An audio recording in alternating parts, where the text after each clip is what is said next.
రాజన్న సిరిసిల్ల జిల్లా వేములవాడ నియోజకవర్గంలో నిన్న కురిసిన అకాల వర్షానికి 4 మండలాల్లో వేలాది ఎకరాల్లో పంట నష్టం వాటిల్లింది. వేములవాడ, చందుర్తి, కోనరావుపేట, రుద్రంగి మండలాల్లో దాదాపు 40 నిమిషాలు వడగళ్ల వాన కురిసింది. దీంతో వేలాది ఎకరాల్లో వరి పంట చేతికొచ్చే సమయంలో మొత్తం నేలపాలైంది.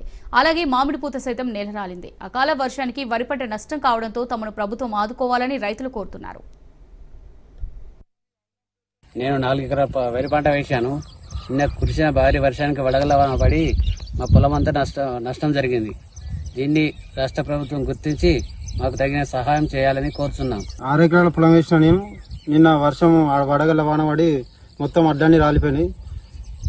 మరి నాకు రైతు భరోసా రాలేదు, రైతు రుణమాఫీ రాలేదు. కనీసం పంట నష్టం జరిగిన దానికన్నా ప్రభుత్వం మాకు నష్టపరిహారం అందించినట్టయితే మేము ఇప్పటికే ఆ పెట్టుబడులు పెట్టుకుని చాలా ఇబ్బందులలో ఉన్నాం, నష్టపోయి ఉన్నాం. దీనికి నష్టపరిహారం అందించినట్టయితే మాకు రైతులకు ఎంతో కొంత చేయూతనిచ్చినట్టయితది. దయచేసి ప్రభుత్వం ఈ నష్టపోయిన రైతులకు ఖచ్చితంగా నష్టపరిహారాన్ని అందించాలి.